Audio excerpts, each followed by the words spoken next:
Chapter 2 of At the Villa Rose by A.E.W. Mason. Recording is in the public domain. Chapter 2 A Cry for Help. It was on a Monday evening that Ricardo saw Harry Wethermill and the girl Celia together.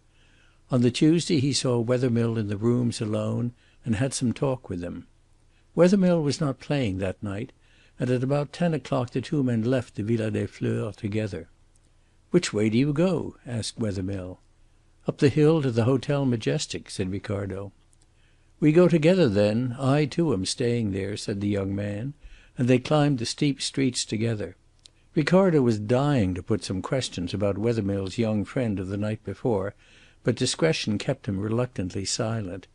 They chatted for a few moments in the hall upon indifferent topics, and so separated for the night. Mr. Ricardo, however, was to learn something more of Celia the next morning, for while he was fixing his tie before the mirror Wethermill burst into his dressing room. Mr. Ricardo forgot his curiosity in the surge of his indignation.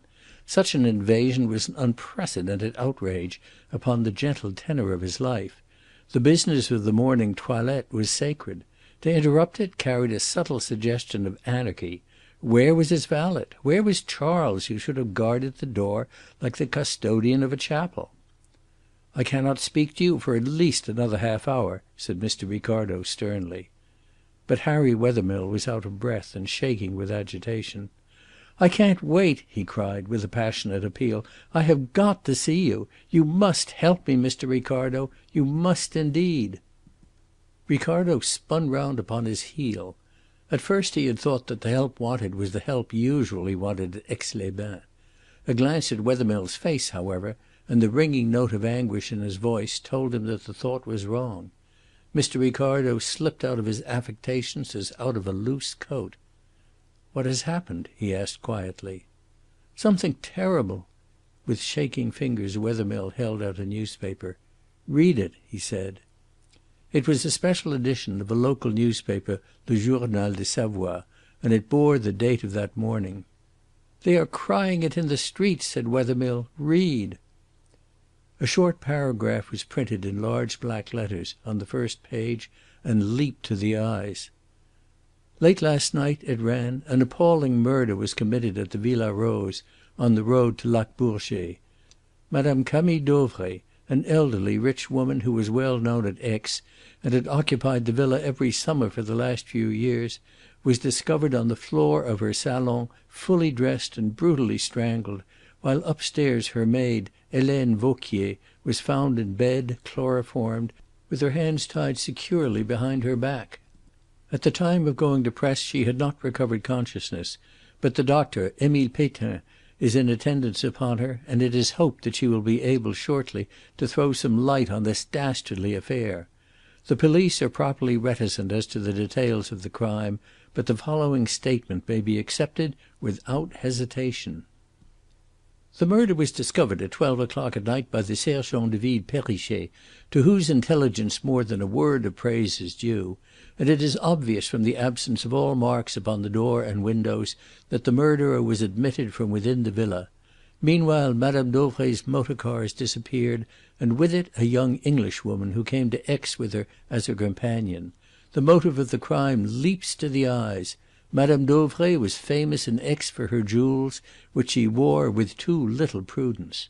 The condition of the house shows that a careful search was made for them, and they have disappeared. It is anticipated that a description of the young Englishwoman, with a reward for her apprehension, will be issued immediately.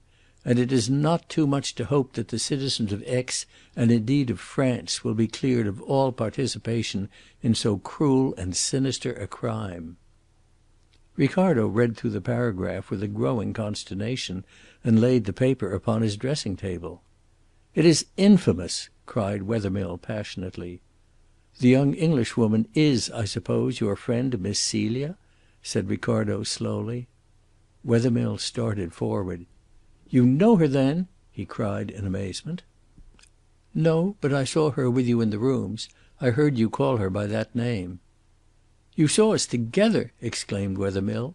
"Then you can understand how infamous the suggestion is." But Ricardo had seen the girl half an hour before he had seen her with Harry Wethermill.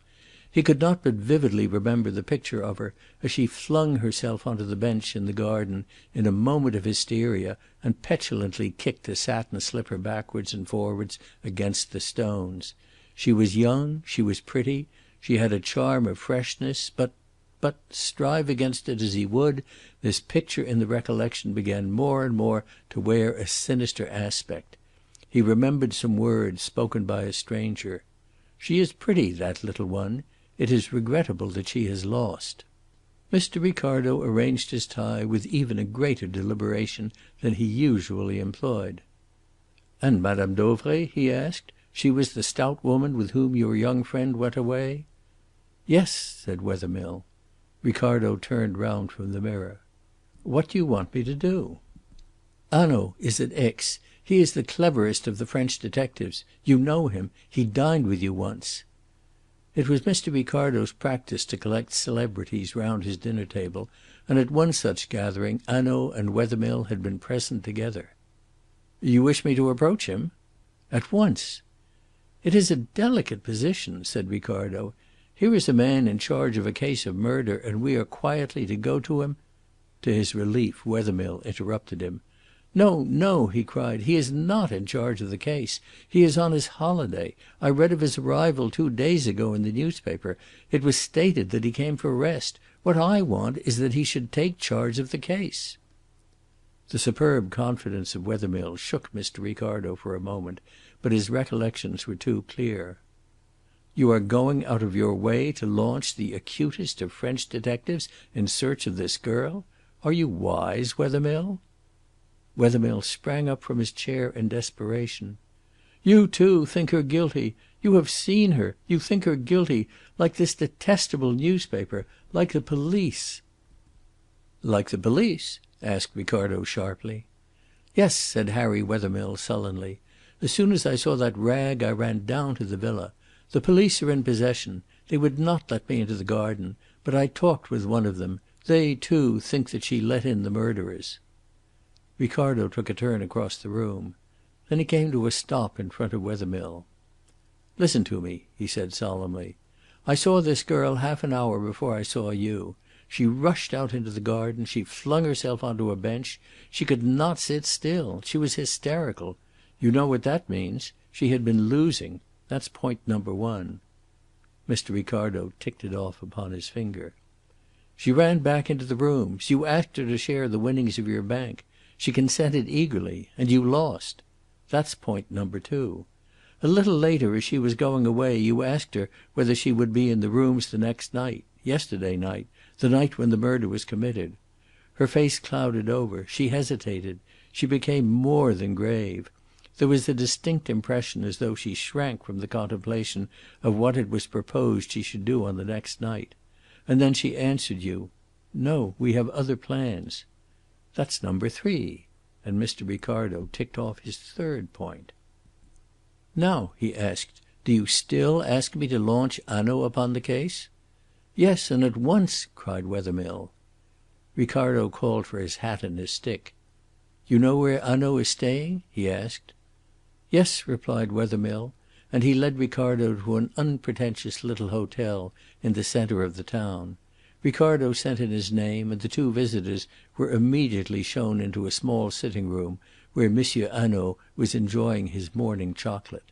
He was stout and broad shouldered, with a full and almost heavy face. In his morning suit at his breakfast table he looked like a prosperous comedian. He came forward with a smile of welcome, extending both his hands to Mr. Ricardo. "Ah, my good friend," he said, "it is pleasant to see you. And Mr. Wethermill!" he exclaimed, holding out a hand to the young inventor. "You remember me, then?" said Wethermill gladly. "It is my profession to remember people," said Hanaud with a laugh. "You were at that amusing dinner party of Mr. Ricardo's in Grosvenor Square." "Monsieur," said Wethermill, "I have come to ask your help." The note of appeal in his voice was loud.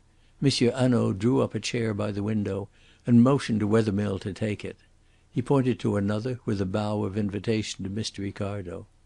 "Let me hear," he said gravely. "It is the murder of Madame Dauvray," said Wethermill. Hanaud started. "And in what way, monsieur," he asked, "are you interested in the murder of Madame Dauvray?" "Her companion," said Wethermill. "The young English girl. She is a great friend of mine." Hanaud's face grew stern. Then came a sparkle of anger in his eyes. "And what do you wish me to do, monsieur?" he asked coldly. "You are upon your holiday, Monsieur Hanaud. I wish you no, I implore you," Wethermill cried, his voice ringing with passion, "to take up this case, to discover the truth, to find out what has become of Celia." Hanaud leaned back in his chair with his hands upon the arms. He did not take his eyes from Harry Wethermill, but the anger died out of them. "Monsieur," he said, "I do not know what your procedure is in England, but in France a detective does not take up a case or leave it alone according to his pleasure. We are only servants. This affair is in the hands of Monsieur Fleuriot, the juge d'instruction of Aix." "But if you offered him your help it would be welcomed," cried Wethermill. "And to me that would mean so much. There would be no bungling, there would be no waste of time. Of that one would be sure." Hanaud shook his head gently. His eyes were softened now by a look of pity. Suddenly he stretched out a forefinger. "You have perhaps a photograph of the young lady in that card case in your breast pocket." Wethermill flushed red, and drawing out the card case handed the portrait to Hanaud. Hanaud looked at it carefully for a few moments. "It was taken lately here?" he asked. "Yes, for me," replied Wethermill quietly. "And it is a good likeness?" "Very." "How long have you known this Mademoiselle Celie?" he asked. Wethermill looked at Hanaud with a certain defiance. "For a fortnight." Hanaud raised his eyebrows. "You met her here?" "Yes." "In the rooms, I suppose? Not at the house of one of your friends?" "That is so," said Wethermill quietly. "A friend of mine who had met her in Paris introduced me to her at my request." Hanaud handed back the portrait and drew forward his chair nearer to Wethermill. His face had grown friendly. He spoke with a tone of respect. "Monsieur, I know something of you. Our friend, Mr. Ricardo, told me your history. I asked him for it when I saw you at his dinner. You are one of those about whom one does ask questions, and I know that you are not a romantic boy. But who shall say that he is safe from the appeal of beauty? I have seen women, monsieur, for whose purity of soul I would myself have stood security, condemned for complicity in brutal crimes on evidence that could not be gainsaid.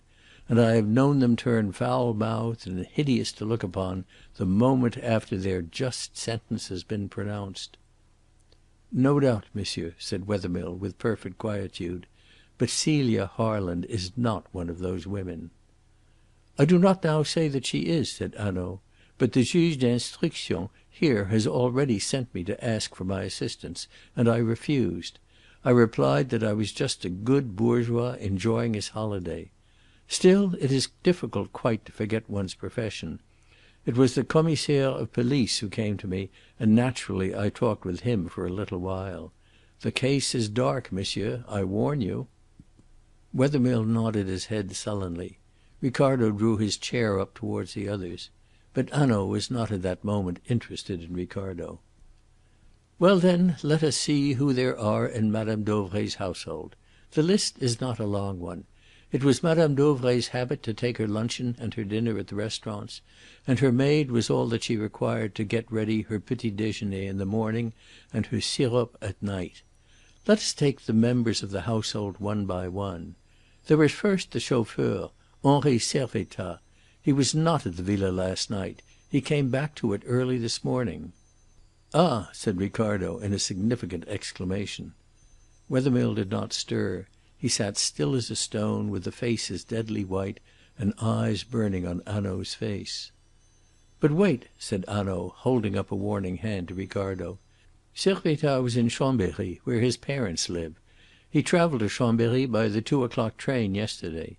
He was with them in the afternoon. He went with them to a café in the evening. Moreover, early this morning the maid, Helene Vauquier, was able to speak a few words in answer to a question. She said Servettaz was in Chambéry. She gave his address. A telephone message was sent to the police in that town, and Servettaz was found in bed. I do not say that it is impossible that Servettaz was concerned in the crime, but it is quite clear, I think, that it was not he who opened the house to the murderers, for he was at Chambery in the evening, and the murder was already discovered here by midnight. Moreover it is a small point he lives, not in the house, but over the garage in a corner of the garden.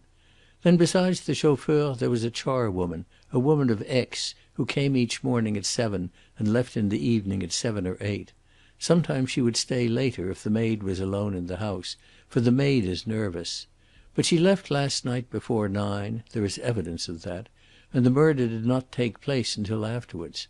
That is also a fact, not a conjecture. We can leave the charwoman, who for the rest has the best of characters, out of our calculations. There remain then the maid, Helene Vauquier, and," he shrugged his shoulders, "Mademoiselle Celie." Hanaud reached out for the matches and lit a cigarette. "Let us take first the maid, Helene Vauquier. 40 years old, a Normandy peasant woman. They are not bad people, the Normandy peasants, monsieur. Avaricious, no doubt, but on the whole honest and most respectable. We know something of Helene Vauquier, monsieur. See," and he took up a sheet of paper from the table. The paper was folded lengthwise, written upon only on the inside. "I have some details here. Our police system is, I think, a little more complete than yours in England. Helene Vauquier has served Madame Dauvray for 7 years. She has been the confidential friend rather than the maid. And mark this, Mr. Wethermill, during those 7 years how many opportunities has she had of conniving at last night's crime? She was found chloroformed and bound. There is no doubt that she was chloroformed. Upon that point Dr. Pétain is quite certain. He saw her before she recovered consciousness. She was violently sick on awakening. She sank again into unconsciousness. She is only now in a natural sleep. Besides those people there is Mademoiselle Celie. Of her, monsieur, nothing is known. You yourself know nothing of her. She comes suddenly to Aix as the companion of Madame Dauvray, a young and pretty English girl. How did she become the companion of Madame Dauvray?" Wethermill stirred uneasily in his seat. His face flushed. To Mr. Ricardo that had been from the beginning the most interesting problem of the case. Was he to have the answer now? "I do not know," answered Wethermill, with some hesitation; and then it seemed that he was at once ashamed of his hesitation. His accent gathered strength, and in a low but ringing voice he added, "But I say this. You have told me, Monsieur Hanaud, of women who looked innocent and were guilty. But you know also of women and girls who can live untainted and unspoilt amidst surroundings which are suspicious." Hanaud listened, but he neither agreed nor denied. He took up a second slip of paper. "I shall tell you something now of Madame Dauvray," he said. "We will not take up her early history. It might not be edifying, and, poor woman, she is dead. Let us not go back beyond her marriage 17 years ago, to a wealthy manufacturer of Nancy whom she met in Paris. 7 years ago Monsieur Dauvray died, leaving his widow a very rich woman. She had a passion for jewellery, which she was now able to gratify. She collected jewels. A famous necklace, a well-known stone. She was not, as you say, happy till she got it. She had a fortune in precious stones. Oh, but a large fortune!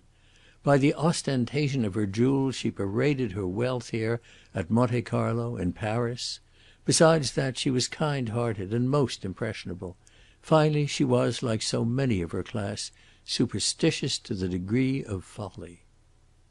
Suddenly Mr. Ricardo started in his chair. Superstitious!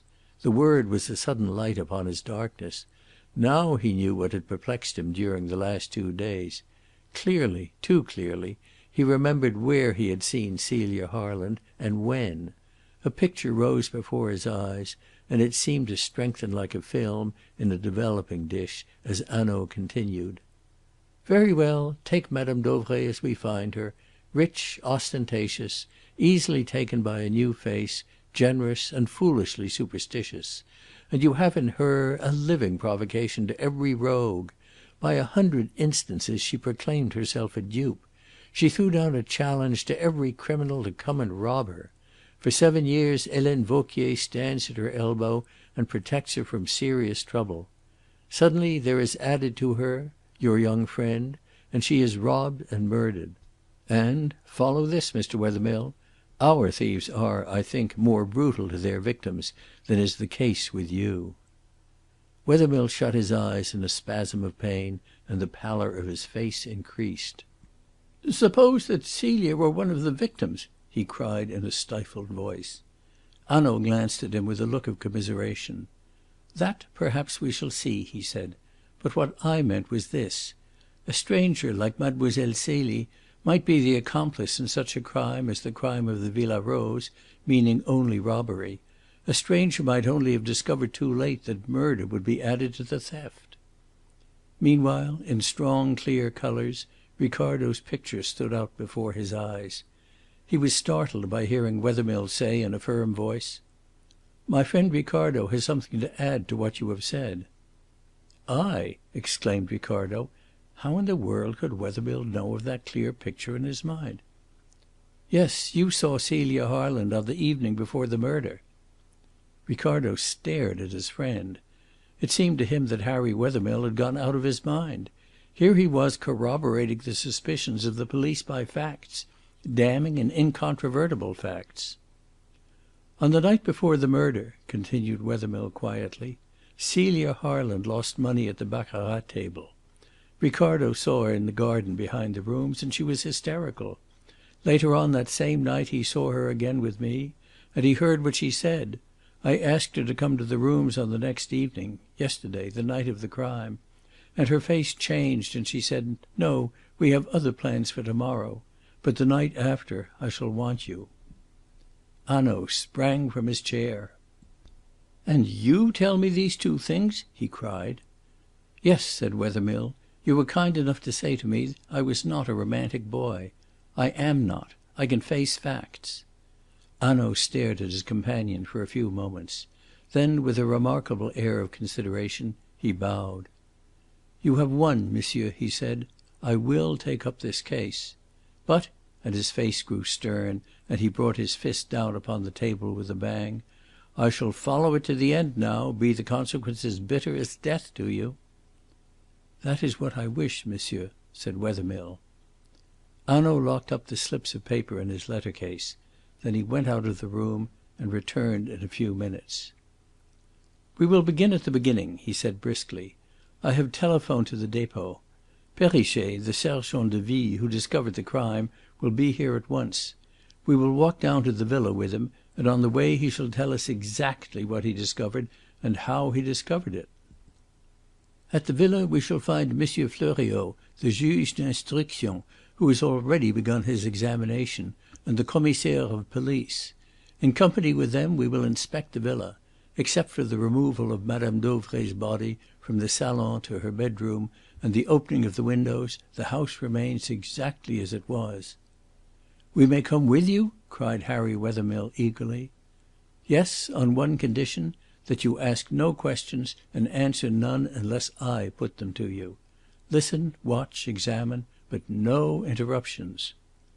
Hanaud's manner had altogether changed. It was now authoritative and alert. He turned to Ricardo. "You will swear to what you saw in the garden and to the words you heard?" he asked. "They are important."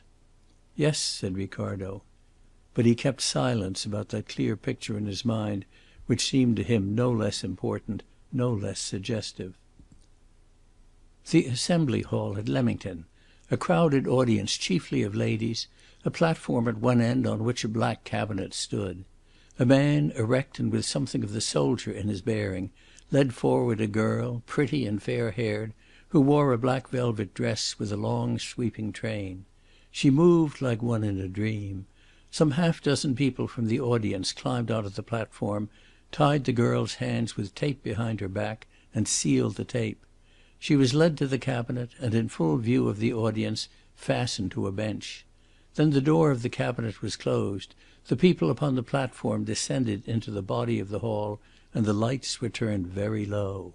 The audience sat in suspense, and then abruptly in the silence and the darkness there came the rattle of a tambourine from the empty platform. Rappings and knockings seemed to flicker round the panels of the hall, and in the place where the door of the cabinet should be there appeared a splash of misty whiteness. The whiteness shaped itself dimly into the figure of a woman. A face, dark and Eastern, became visible, and a deep voice spoke in a chant of the Nile and Antony. Then the vision faded, the tambourines and the cymbals rattled again, the lights were turned up, the door of the cabinet thrown open, and the girl in the black velvet dress was seen fastened upon the bench within. It was a spiritualistic performance at which Julius Ricardo had been present 2 years ago. The young, fair-haired girl in black velvet, the medium, was Celia Harland. That was the picture which was in Ricardo's mind, and Hanaud's description of Madame Dauvray made a terrible commentary upon it. Easily taken in by a new face, generous and foolishly superstitious, a living provocation to every rogue. Those were the words, and here was a beautiful girl of 20 versed in those very tricks of imposture which would make Madame Dauvray her natural prey. Ricardo looked at Wethermill, doubtful whether he should tell what he knew of Celia Harland or not, but before he had decided a knock came upon the door. "Here is Perrichet," said Hanaud, taking up his hat. "We will go down to the Villa Rose." CHAPTER III